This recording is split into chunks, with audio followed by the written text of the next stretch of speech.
Assalamualaikum warahmatullahi wabarakatuh. Kita lanjut pada pertemuan ke-6 kali ini ya, dengan mata kuliah perekonomian Indonesia. Materi kita ini hari adalah kemiskinan dan kesenjangan pendapatan. Seperti yang kita ketahui bersama ya, kemiskinan bukan lagi hal yang biasa bagi Indonesia.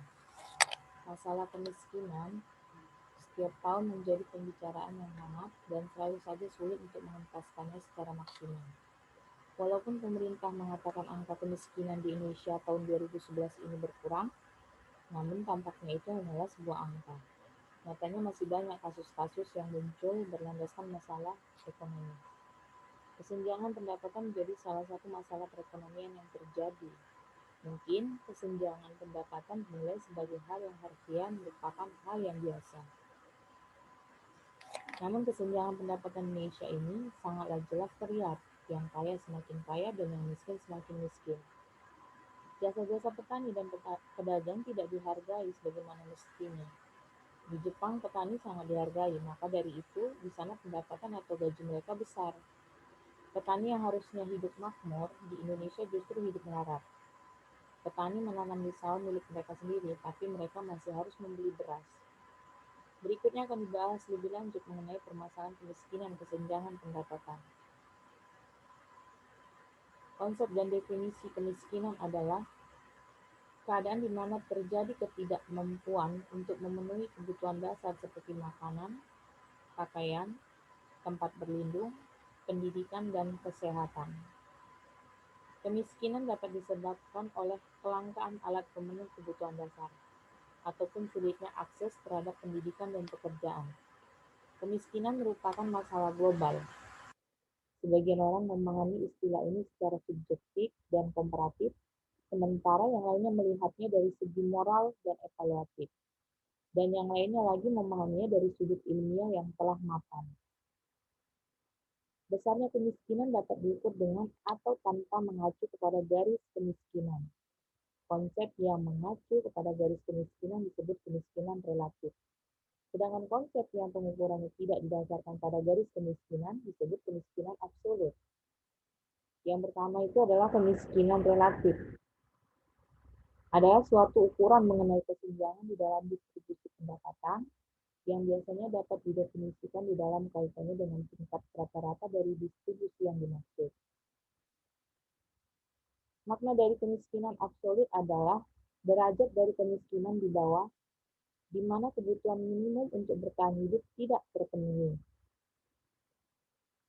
Beberapa indikator kesenjangan dan kemiskinan. Yang pertama, indikator kesenjangan. Ada sejumlah cara untuk mengukur tingkat kesenjangan dalam distribusi pendapatan yang dibagi ke dalam dua kelompok pendekatan, yakni asiomatik dan stochastik dominan. Yang sering digunakan dalam literatur adalah dari kelompok pendekatan pertama dengan 3 alat ukur, yaitu the generalized entropy atau disingkat dengan GE, ukuran Atkinson, dan koefisien Gini. Yang paling sering dipakai adalah koefisien Gini. Nilai koefisien Gini berada pada selang 0 sampai dengan 1. Bila 0 artinya kemerataan sempurna, atau setiap orang mendapat porsi yang sama dari pendapatan. Dan bila 1 artinya ketidakmerataan yang sempurna dalam pembagian pendapatan. Yang kedua, indikator kemiskinan. Yang pertama adalah batas garis kemiskinan yang digunakan setiap negara ternyata berbeda-beda.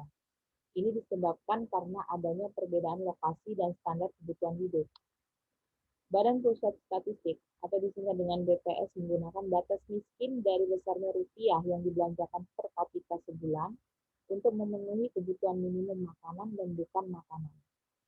Untuk kebutuhan minimum makanan digunakan patokan 2.100 kalori per hari.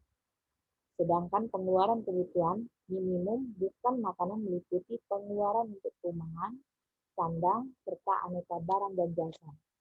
Dengan kata lain, BPS menggunakan dua macam pendekatan, yaitu pendekatan kebutuhan dasar atau basic needs approach dan pendekatan headcount index. Pendekatan yang pertama merupakan pendekatan yang sering digunakan. Dalam metode BPS, kemiskinan dikonseptualisasikan sebagai ketidakmampuan untuk memenuhi kebutuhan dasar.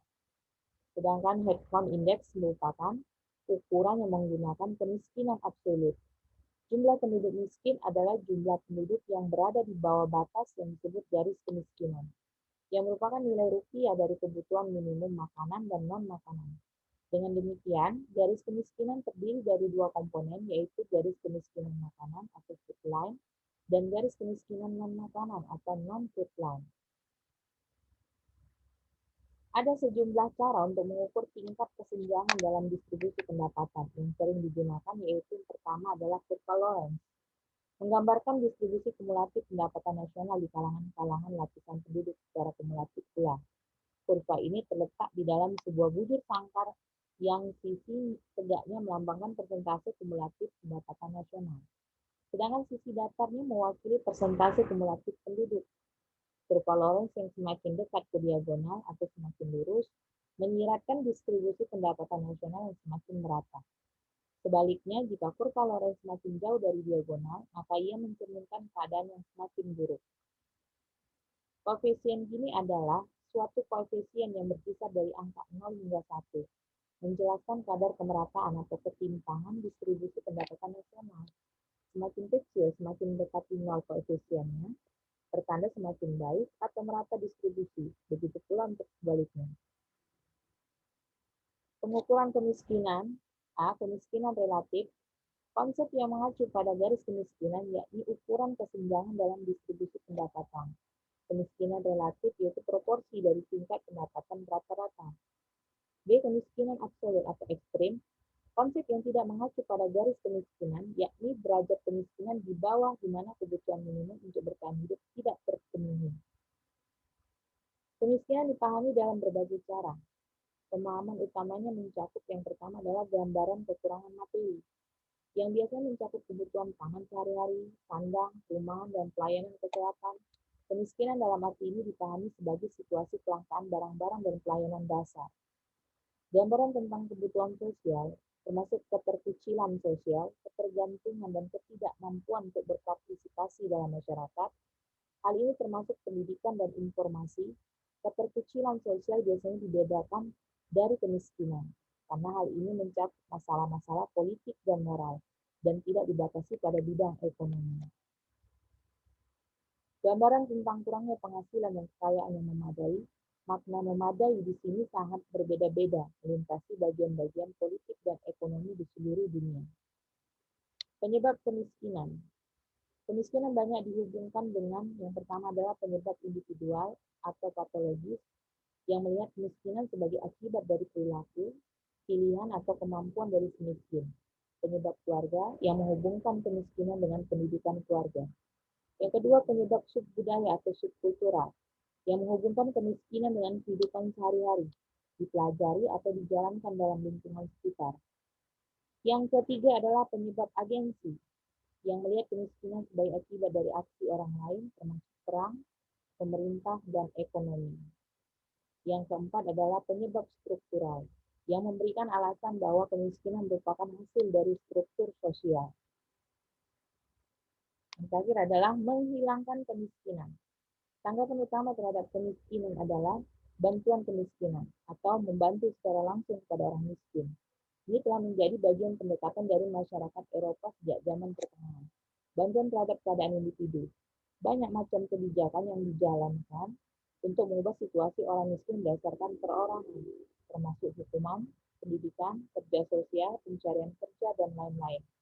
Persiapan bagi yang lemah daripada memberikan bantuan secara langsung kepada orang miskin, banyak negara sejahtera menyediakan bantuan untuk orang yang dikategorikan sebagai orang yang lebih mungkin miskin, seperti orang tua atau orang dengan ketidakmampuan atau keadaan yang membuat orang miskin, seperti kebutuhan akan perawatan kesehatan. Cukup sekian materi ini hari ya. Untuk tugas dari materi kita tentang kemiskinan, saya batasi pada kemiskinan. Coba kamu jelaskan ya kemiskinan yang terjadi di negara Indonesia atau negara kita. Tulis di kertas double folio sebanyak 2 halaman atau lebih. 2 halaman itu full ya. Kalian tulis dengan rapi ya, full text, full tulisan. maksudnya. Dan nanti kalian kirim ke grup mata kuliah saya. Jika ada yang ingin ditanyakan, dipersilahkan dan kita diskusikan bersama. Terima kasih. Assalamualaikum warahmatullahi wabarakatuh.